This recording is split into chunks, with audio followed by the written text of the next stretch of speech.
Hello friends, welcome to my channel VBFN। जैसा कि मैंने कल कमिट किया था कि आज हम एक वीडियो डालेंगे, बट ये आज का जो वीडियो है ना, बहुत ही बेसिक लेवल का है। बहुत ही बेसिक लेवल का है।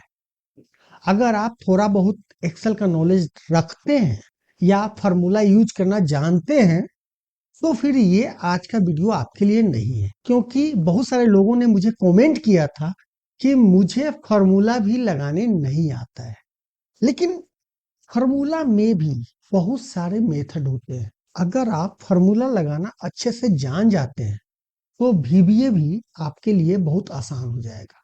आपको पता है कि आप जब भी कोई फंक्शन यूज करते हो तो शायद आप उसके पूरे सिंटेक्स को नहीं समझ पाते हैं कि फार्मूले में जो अगर हम सिलेक्ट करते हैं क्राइटेरिया को, किसी भी तरह का हो सकता है, वो आपका एरे हो सकता है, आपका क्राइटेरिया हो सकता है, आपका कॉलम नंबर हो सकता है, etc। बहुत सारे ऐसे चीज हैं जो आप यूज तो करते हैं लेकिन उसके कॉन्सेप्ट को नहीं समझ पाते हैं। जैसे चलिए पहला कॉन्सेप्ट, और बहुत सिंपल बता रहा हूं क्योंकि धीरे धीरे करके अगर हम आगे बढ़ेंगे तो हम आसानी से सीख पाएंगे। अब सपोज इट मान लीजिए कि हमारे पास यहाँ पे एक डाटाबेस है। अब हम चाहते हैं कि यहाँ पे एम्प्लॉय नंबर डालें, जैसे मान लीजिए कि VBA 01 डाले या हम यहाँ पे 05 डाले और यहाँ पे सारे एम्प्लॉय का डिटेल आ जाए। अब आपके मन में सवाल आ रहा होगा कि ये इसको तो आसानी से किया जा सकता है, भी लुकअप का यूज करेंगे, ऑफसेट का यूज करेंगे, इंडेक्स का यूज करेंगे और यहाँ पे आ जाएगा। लेकिन इस फॉर्मूला से आपको हम भी लुकअप नहीं सिखाने वाले हैं।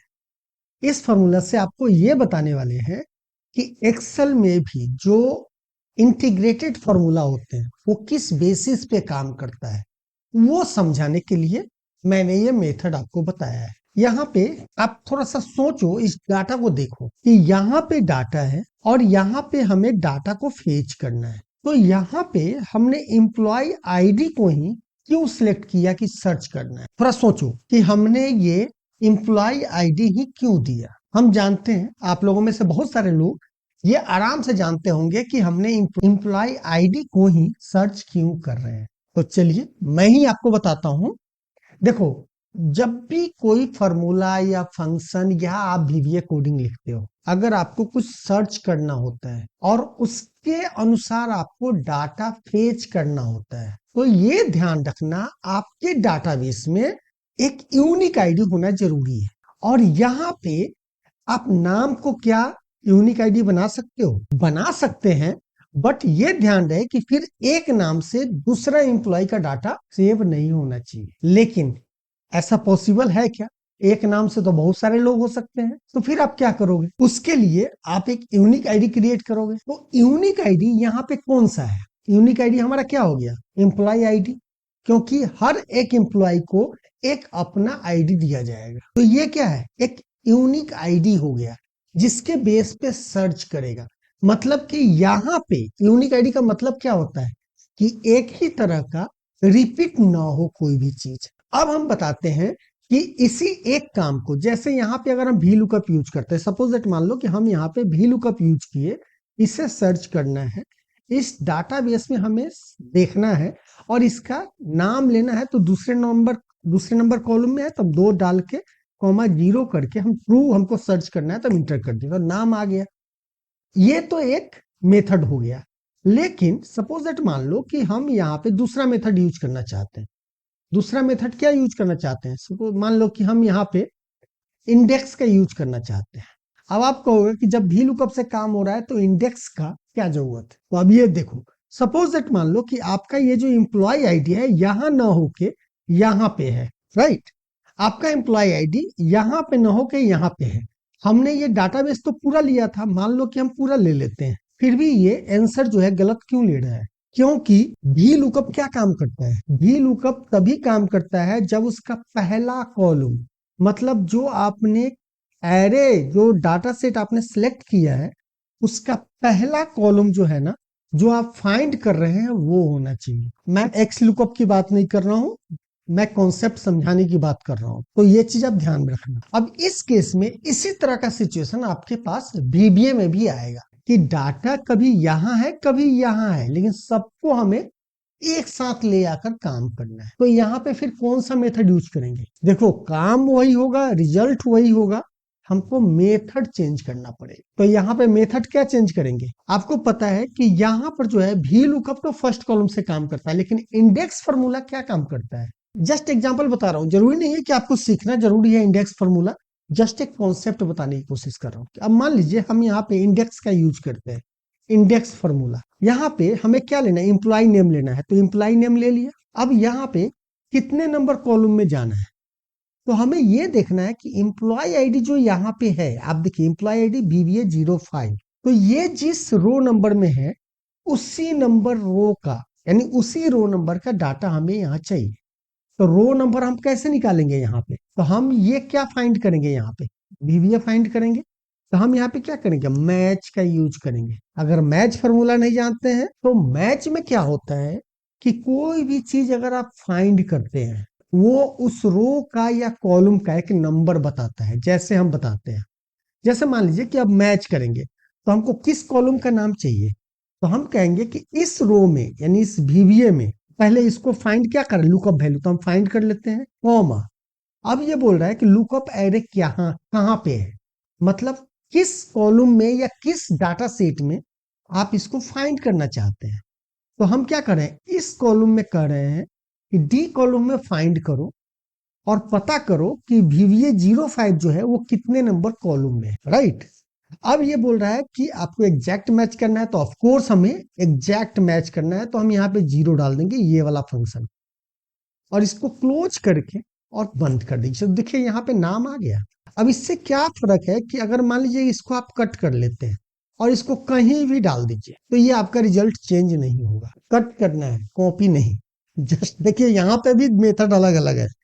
अगर आप कट करते हैं तो क्या होता है? रेफरेंस भी कट होके जाता है, लेकिन कॉपी करेंगे तो नहीं काम करेगा। इस तरह अब आप इसको कॉपी करके किसी सेक्शन में जाइए, यहाँ पे डेजिग्नेशन लेना है तो केवल ए को आपको क्या करना है? डेजिग्नेशन किसमें है? सी में।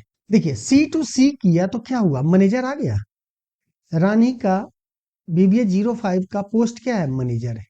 अब यहाँ पे डेट चाहिए तो जस्ट इसी को कॉपी करके हमको जिस कॉलम का चाहिए, डी का चाहिए, तो हम यहाँ पे इसको पेस्ट कर देंगे और सी को हम क्या कर देंगे? डी कर देंगे। तो ये देखिए डेट ऑफ ज्वाइनिंग आ गया। लेकिन यहाँ पे क्या है? ये फॉर्मेट क्या है ये भी समझिए।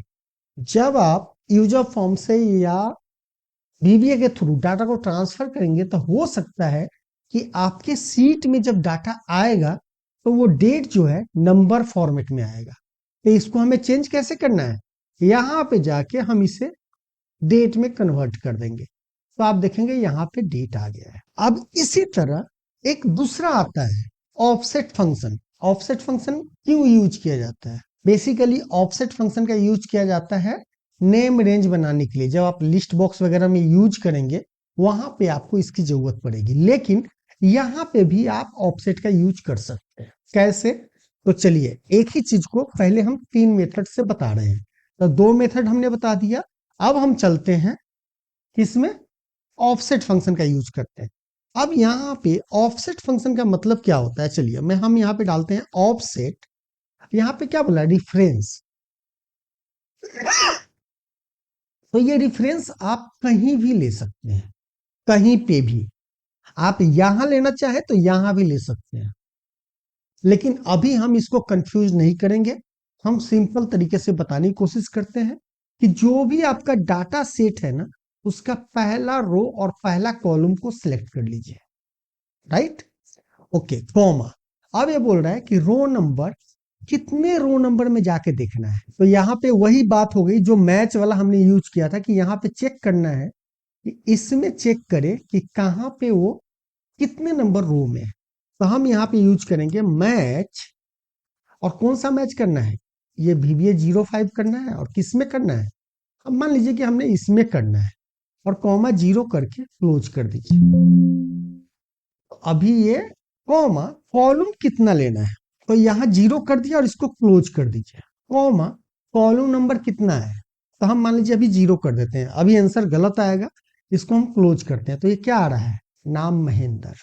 क्यों आ रहा है? अभी सॉरी, हमने बोला कि गलत आएगा, नहीं गलत नहीं आएगा क्योंकि हमारा रेफरेंस के नीचे ही नाम था, इसलिए ये गलत नहीं आया। लेकिन अगर इसी फॉर्मूला को हम कॉपी कर लें और इसमें हम पेस्ट करना चाहें तो यहाँ पे भी महेंद्र आ रहा है, तो यहाँ पे क्या यूज करेंगे, यानी यहाँ पे क्या गड़बड़ी है, हमें कुछ चेंज नहीं करना है। हमें करना कहाँ है, यहाँ पे ध्यान दीजिएगा, थोड़ा सा कोड में इसमें चलिए, जो नीचे व्हाइट में दिख रहा है ना आपको, ये वाला व्हाइट में इसको दिखिएगा। देखिए हमने कहा कि रो नंबर हमें कितना चाहिए, तो रो नंबर तो निकल गया, लेकिन यहाँ पे पूछ रहा है किस कॉलम का डाटा चाहिए। तो यहाँ पे डेजिग्नेशन है, डेजिग्नेशन कितने नंबर कॉलम में है, सी में है, मतलब कितने में है। अगर हम इसको देखें, ये 0 है, ये 1 है, 2 है। ये ध्यान रखिएगा कि ऑफसेट का जब फॉर्मूला यूज करते हैं तो जो पहला रो एंड कॉलम है ये 0 से स्टार्ट होता है, हाइट और विड्थ 1 से स्टार्ट होता है, राइट। अब यहाँ पे मान लीजिए तीसरे नंबर कॉलम का हमको लेना है, तो अगर हम यहाँ पे 3 डाल दें तो आप देखेंगे यहाँ पे डेजिग्नेशन आ गया। सॉरी, ये 3 हमने डाल दिया, गलत किया, क्योंकि हमने क्या बोला था, ये 0 से स्टार्ट होता है, 0 1 2, तो ये दूसरा नंबर कॉलम का डाटा हमें लेना है, तो हम यहाँ पे 2 डाल देंगे, तो यहाँ पे प्रोग्राम मैनेजर आ गया। अब इसी को आप कॉपी करके इसमें जाइए और इसे पेस्ट कर दीजिए और यहाँ पे हम 3 कर देते हैं। तो देखिए यहाँ पे आपने क्या देखा कि एक ही काम को आप कितने तरीके से कर रहे हैं, 3 तरीके से आपने किया, वी लुकअप का यूज किया, इंडेक्स का यूज किया और ऑफसेट फंक्शन का भी यूज किया। आपको फिर आगे हम बताएंगे कि ऑफसेट फंक्शन का अभी तो हमने रेफरेंस यहां रखा था, मान लीजिए कि हम रेफरेंस यहां रख दे या कहीं भी रख दे रेफरेंस, तो हम इसका डाटा यहां से कैसे निकालेंगे। ये मैं इसलिए बोल रहा हूं कि जब आप फंक्शन वीवीए में जाएंगे तो इस तरह के सिचुएशन आएंगे कि आपके डाटा सेट बहुत सारे हैं, किसी एक डाटा सेट से कुछ निकालना है, किसी दूसरे डाटा सेट से कुछ निकालना है और सबको कंसोलिडेट करना है, तो उसको आप कैसे करेंगे।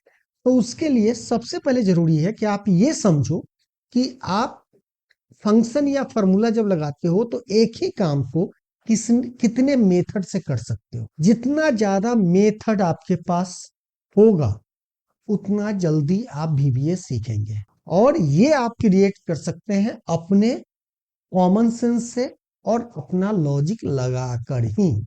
ये कोई आपको नहीं सिखाएगा इस लेवल में, इतने डेप्थ में जाके जानने के लिए। कोई बताएगा तो सिंपल आपको बताएगा ये फार्मूला है, ये फार्मूला है, ये फार्मूला है, ये शॉर्टकट है, ये है, बट उसका एक बेसिक थिंग बताना कोई नहीं चाहेगा। लेकिन मैं चाहता हूं कि आप लोग बेसिक से पूरा सीखना चाहो, अगर आप जानते हो तो भी, नहीं जानते हो तो भी। तो आई होप आपको इस तरह का कॉन्सेप्ट अगर समझ में आ गया होगा, और अगर आपको बीबीए का नॉलेज होगा तो आप इस तरह के कॉन्सेप्ट लगा के और अच्छे से अपने डाटा को ऑटोमेट कर सकते हैं। तो चलिए, आई होप आपको आज का ये वीडियो पसंद आएगा। तो इसी के साथ धन्यवाद। अगर वीडियो अच्छा लगे तो अपने दोस्तों के साथ शेयर करना मत भूलिए, और मेरे चैनल पे पहली बार आए हैं तो चैनल को सब्सक्राइब करना ना भूलें।